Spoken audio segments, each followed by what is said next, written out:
하나님 말씀 출애굽기 28장 15절부터 30절입니다. 너는 판결, 흉패를 에봇 짜는 법으로 금실과 청색, 자색, 홍색실과 가늘게 꼰 배실로 공교히 짜서 만들되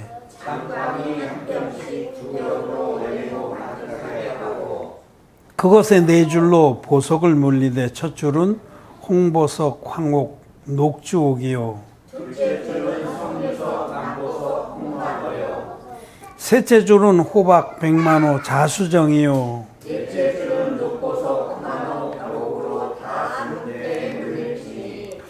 이 보석들은 이스라엘 아들들의 이름대로 12이라 매 보석에 12지파에 한 이름씩 인을 새기는 법으로 새기고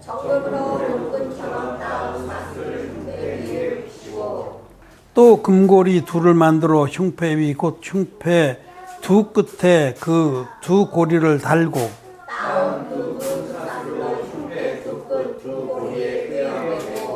두 따은 사슬에 다른 두 끝을 에봇 앞 두 견대의 금태에 메고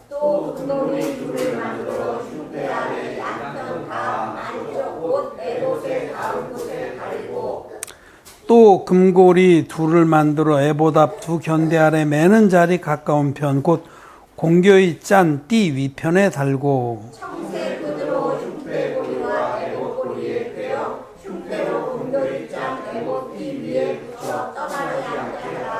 아론이 성소에 들어갈 때에는 이스라엘 아들들의 이름을 기록한 이 판결 흉패를 가슴에 붙여 여호와 앞에 영원한 기념을 삼을 것이니라.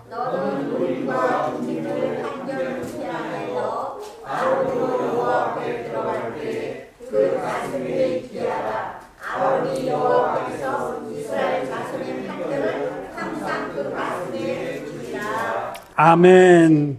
예, 여러분 안녕하셨습니까? 네, 또 온라인으로 함께 예배를 드리는 성도 여러분도 반갑습니다. 그리고 사랑합니다. 오늘은 대제사장의 복식, 의복. 대제사장이 예식을 성막 안에서 예식을 행할 때에 입는 옷의 한 부분을 읽었습니다. 그 판결 흉패라고 합니다. 판결 흉패에 담긴 하나님의 말씀, 권고, 교훈을 같이 묵상하고 우리도 그러한 믿음을 갖기를 원합니다.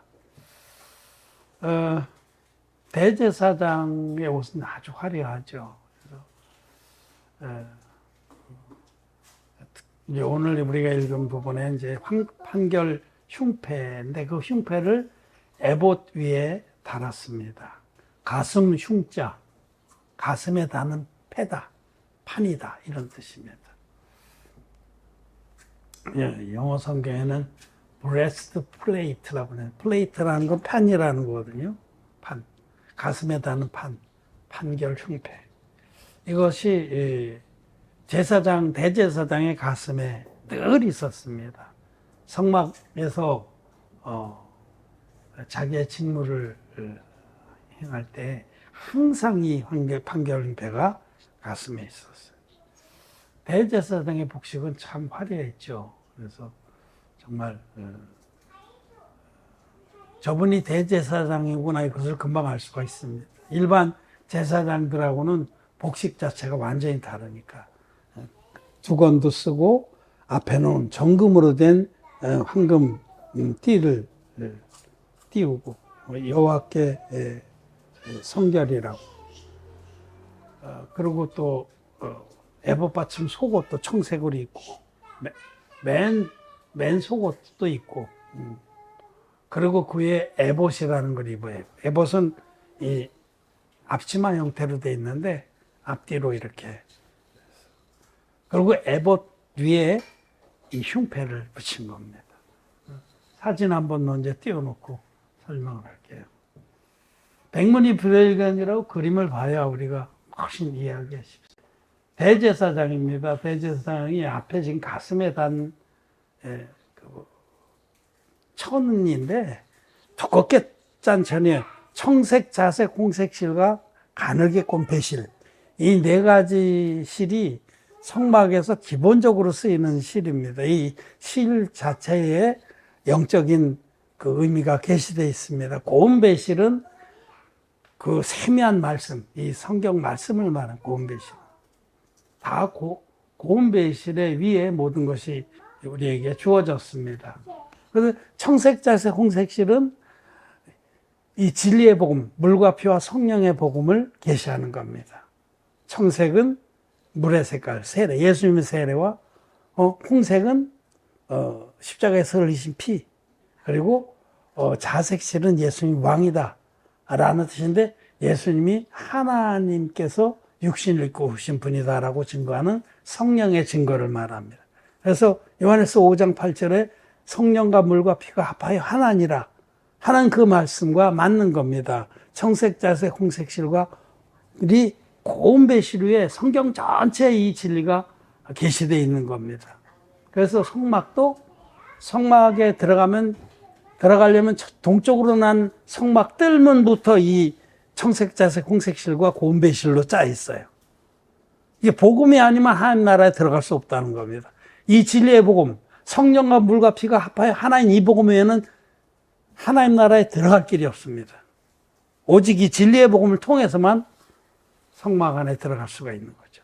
그리고 들어가서 그런 건 성막 뜰문이고 그 안에 있는 텐트, 자그마한 텐트, 우리 예배당만한 텐트가 그게 진짜 성막이에요. 성막을 감싸고 있는 뜰, 동서쪽으로는 동서쪽 뜰은 50규빗, 남북쪽 그 담은 100규빗 되는 50m, 25m 그 정도 되는 성막 뜰이 있는데, 그 뜰은 하얀 담장으로 5규빗 되는 높이로 둘러져 있어요. 5규빗이니까 대개 한 2.5m 그 정도 되게 담이 쳐져 있습니다. 그리고 그 담에 사각형, 직사각형 담에 동쪽에 성막 뜰문이 있단 말이에요. 그 뜰문도 요렇게 청색, 자색, 홍색실과 가늘게 꼰 배실로 공교하게, 아주 정교하게 그룹 천사를 수놓아서 짠 겁니다. 그거를 제끼고 들어가야 성막 안으로 들어갈 수가 있습니다. 성막 뜰로. 그럼 뜰에 들어가면 제일 처음에 번제단이 있고, 또 지나가면은 큰 물두멍, 놋대가 있고, 그러고 나서 성막을 만나게 됩니다. 성막. 성막은 우리 예배당 같이 자그마한 집이에요. 그 성막에 들어가는 거기도 문이 있거든요. 이 카페트로 들여져 있는 그 문도, 그 카페트 문도, 휘장으로 된 문도 청색, 자색, 홍색실과 고운 배실로 짜였어요. 들어가면은 위를 쳐다보면 앙장이라고 그 성막을 덮고 있는 막이 있는데, 그것도 청색, 자색, 홍색실과 고운 배실로 짜였어요. 그리고 성막 안에 이제 들어가서 지성소에 들어가려면 또 휘장으로 된 문이 또 가리고 있어요. 그 휘장. 그것도 청색, 자색, 홍색실과 고운 배실로 짜였어요. 지금 대제사장의 에봇도 청색, 자색, 홍색실과 고운 배실로 짜였고, 에봇을 든든히 묶는 띠가 있어요. 허리띠. 그것도 청색, 자색, 홍색실과 고운 배실로 짜 있습니다.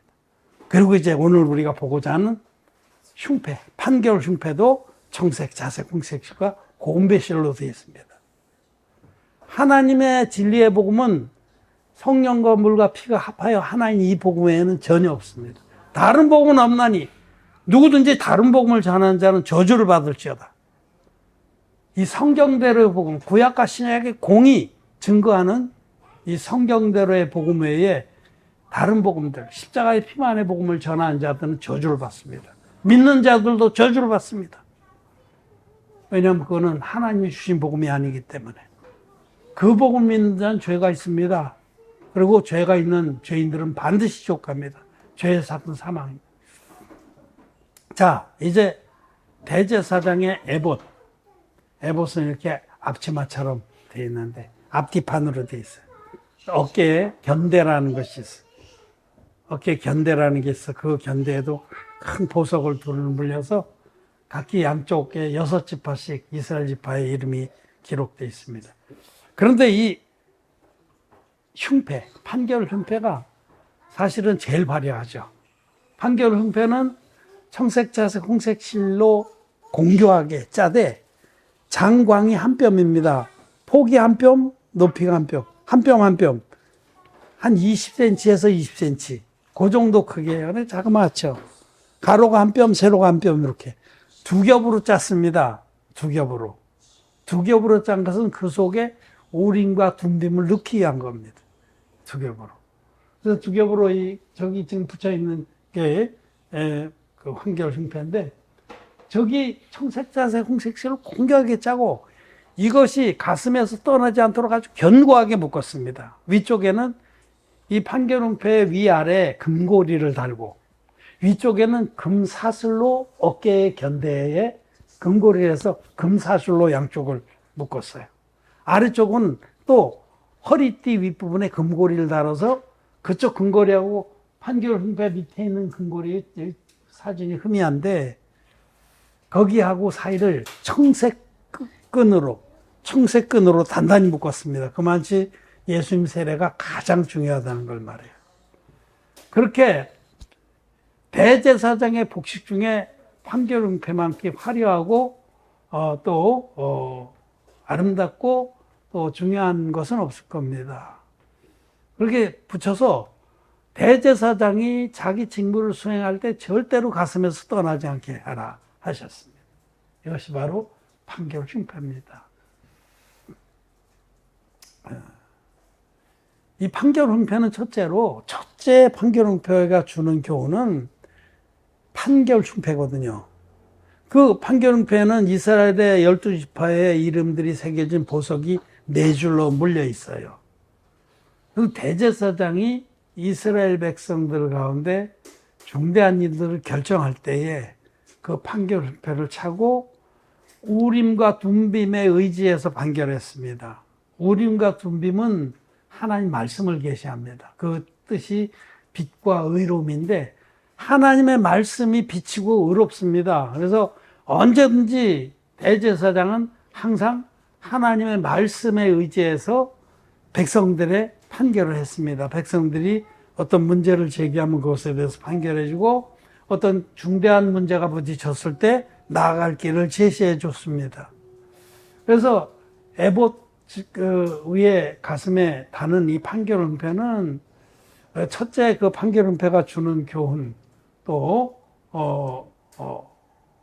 메시지는 우리들이 다 왕같은 제사장이에요. 이 신약 시대에는 이제 구약의 제사장이 대제사장이 우리들입니다. 네. 베드로전서 2장에 너희는 왕같은 제사장들이요, 택하신 족속이요, 거룩한 무리요, 너희를 어둠 가운데 수분원에서 빛 가운데 거하게 하신 자의 아름다운 덕을 선전하게 하려 함이라. 베드로전서 2장의 말씀인데 우리를 왕같은 제사장이라고 그래서 여러분 우리 모두가 다 대제사장의 직분을 행할 자들입니다. 아이고, 목사님이나 그거 하시죠. 그냥 제사장도 항공합니다. 그렇지 않습니다. 우리가 다 이 얘기는 우리들이 살아가면서 우리들 앞에 부딪히는 모든 문제들, 우리들이 해결해야 될 문제들, 판단해야 될 문제들을 말씀으로 판단하는 말씀.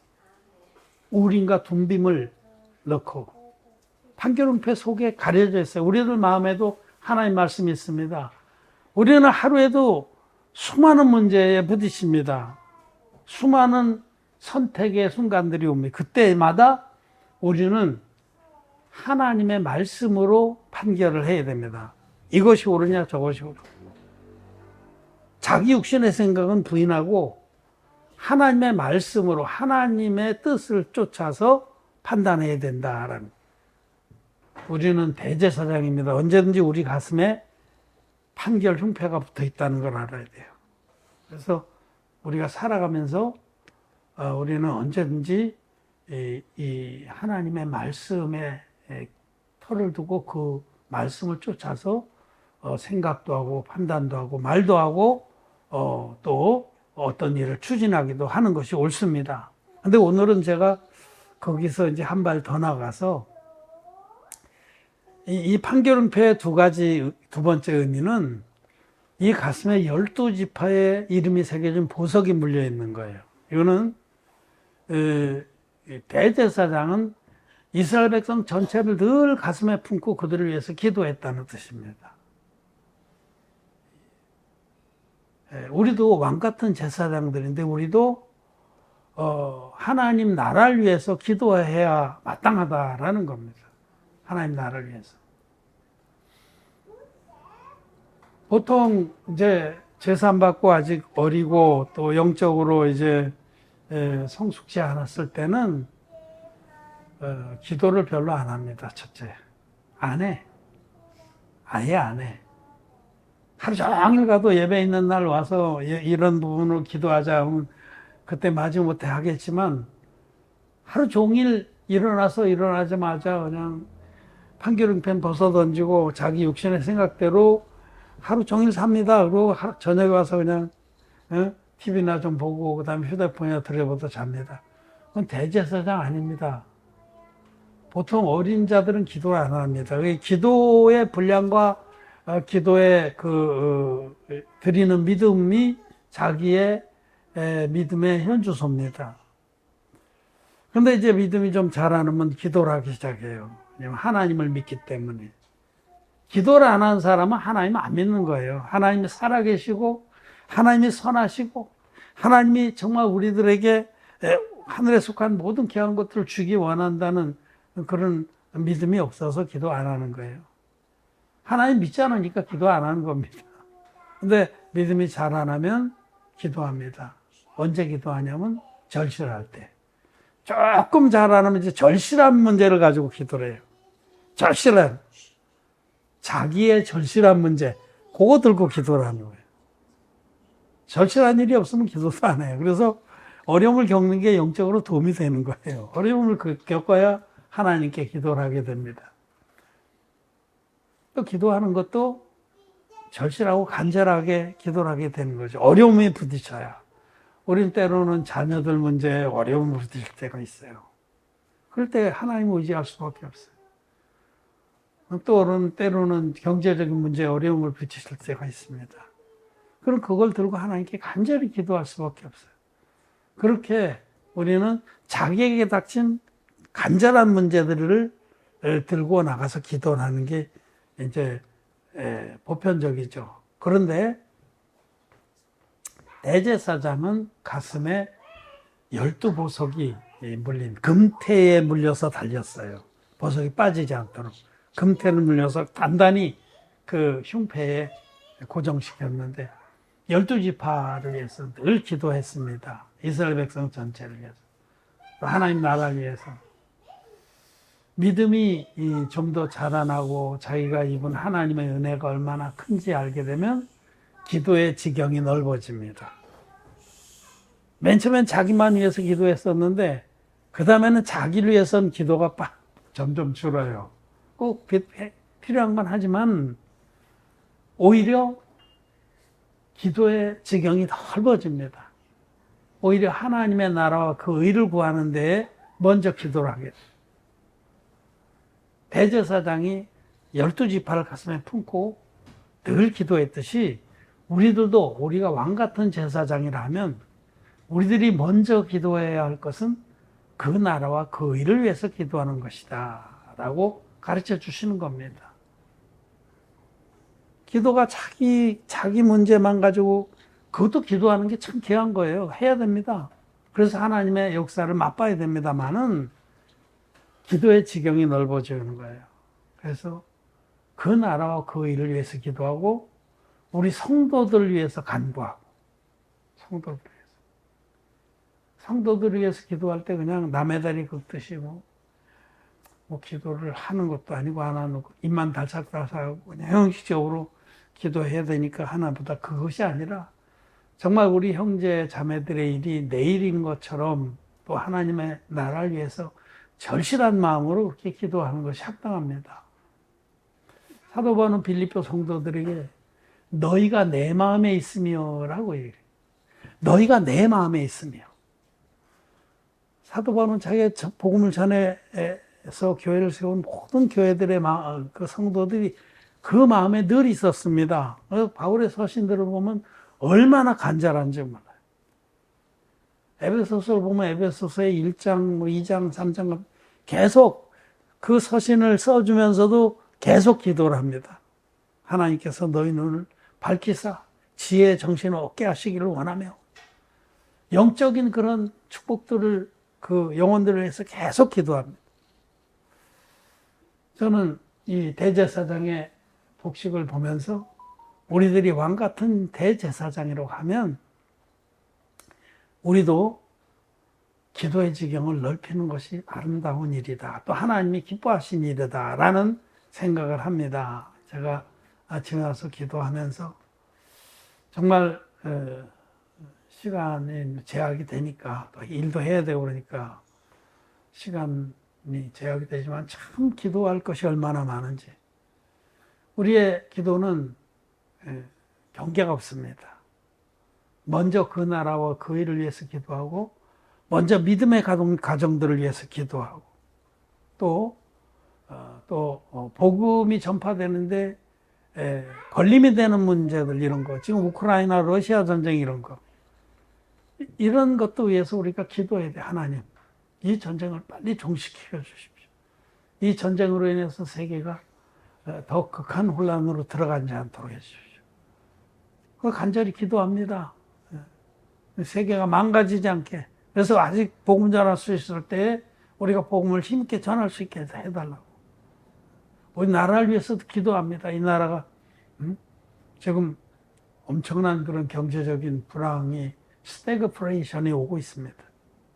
스태그플레이션이라는 건 물가는 막 치솟는데 경제 성장은 떨어지는 거예요. 인플레이션은 그나마 물가가 올라가도 경제가 어느 정도 같이 올라가는 건데 스태그플레이션은 최악이죠. 경제는 막 침체돼서 마이너스 성장을 하면서 물가는 치솟는 거예요. 지금 남미의 여러 나라들이 그렇지 않습니까? 그게 오고 있습니다, 지금. 모든 지표들이 그걸 지금 가리키고 있어요. 그래서 나라를 위해서 기도하는 거예요. 그렇게 돼서 정말 우리도 살기 힘들고 그러면 어떻게 복음을 전하겠어요? 나라가 우선 안정돼야 돼요. 그래서 나라를 위해서도 기도하고. 정말 기도의 지경을 무한정으로 넓힐 수가 있고 간절하게 기도해서 하나님이 역사하시는 것을 맛볼 수가 있습니다. 사무엘은 기도하지 않는 죄를 범치 않게 해달라고 그렇게 기도했어요. 기도하지 않는 게 죄입니다, 여러분. 자기만 위해서 조금 하다만 하는 거는 정말 아직까지 젖도떼지 못한 자의 기도입니다. 우리는 기도의 지경을 넓히라고 대제사장의 복식에 그 앞에 판결 흉패를 붙여서 우리에게 보여주시는 것을 알아야 합니다. 사도 바울은 너희를 위하여 기도하기를 쉬지 아니하고 이런 말씀도 자주 해요. 그러니까 정말 자기도 얼마나 많은 부분에 필요했어요. 자기도 큰 병이 있었습니다. 정말 육체의 가시를 줬는데 그걸 위해서 또 간절히 기도했어요. 네, 하나님께서 내 은혜가 내게 족하다 하고 응답하셨습니다. 그래서 그런 병을 안고서 살아갔는데 그런 중에도 너희를 위하여 기도하기를 쉬지 아니했다. 이런 말. 너희가 내 마음에 있다. 이런 바울이 우리의 이 신약 시대의 대제사장의 모범입니다. 우리도 다 왕 같은 제사장들이에요. 우리도 판결 흉패를 가슴에 붙이고 살아가는 자들이에요. 우리는 이 판결 흉패로 말미암아 우리의 삶이 모든 순간에 하나님의 말씀에 의지해서 빛과 의로움으로 모든 걸 판단하고 나아가고 말을 한마디 해도 여러분 말을 한마디 해도 우리는 하나님 말씀에 의지해서 말씀을 바탕으로 해서 말을 해야 됩니다. 그렇지 않으면 입에서 살인하는 말밖에 나갈 게 없어요. 눈빛을 한번 줘도 어떤 일을 하든지 무엇을 하든지 정말 우리의 모든 삶의 선택들과 판단들은 우림과 둔빔으로 하는 것입니다. 그것이 두 겹으로 짠 판결원패 안에 들어있고, 판결원패 앞판에는 12보석이 물려 있습니다. 우리는 첫째로 모든 성도들 위해서 기도해야 됩니다. 모든 성도들. 이 진리의 복음을 믿고 같이 복음을 전파하는 성도들은 존귀합니다. 땅에 있는 성도는 존귀한 자니 너무너무 귀합니다. 너무너무 사랑스럽습니다. 그래서 그들이 겪고 있는 어려움들을 위해서 간절히 기도합니다. 들으라고 기도하는 게 아니에요. 하나님께 간구하는 겁니다. 그리고 우리의 기도의 지경을 더욱더 넓혀서 무엇보다도 우리는 그 나라와 그 의를 위해서 기도해야 됩니다. 이 복음이 전파되는 거, 하나님의 뜻이 이 땅에 이루어지는 거, 아버지의 뜻이 하늘에서는 온전히 이루어졌는데 땅에는 아직 이루어지지 않았거든요. 하나님 편에서는 우리의 모든 죄를 다 없애놓으셨지만 이 땅에는 고집스러운 이 인생들이 이를 악물고 믿지 않으려고 그러거든요. 아버지의 뜻이 하늘에서 이루어진 것 같이 땅에도 이루어달라고 기도해야 합니다. 우리 성도들이 생활에 또는 여러 가지 어려움들이 있을 때 그 짐을 같이 짓고 기도하는 것이 합당합니다. 기도의 지경을 넓히라고 주님은 판결 흉패를 통해서 우리에게 말씀하십니다. 여러분, 우리는 왕같은 제사장들입니다. 우리는 구약의 제사장처럼 실제로 12보석이 물린 화려한 판결 흉패를 붙들어 매고 있지 않지만 영적으로는 우리가 판결 흉패를 붙들어 매고 있는 자들입니다. 기도의 지경을 넓히는 것이 우리 하나님께서 기뻐하신 일이고, 우리가 믿음으로 간구할 때에 하나님께서 우리가 간구하는 것마다 다 응답하십니다. 때로는 더딘 것 같지만 하나님의 시간은 절대 더디지 않습니다. 우리가 보기에 더딘 거지 하나님은 당신의 때에 맞게 우리에게 응답하십니다. 그래서 여러분, 얻기까지 우리가 기도하고 절대로 절망하지 말고 소망 가운데 간구하는 대제사장들이 되길 바랍니다.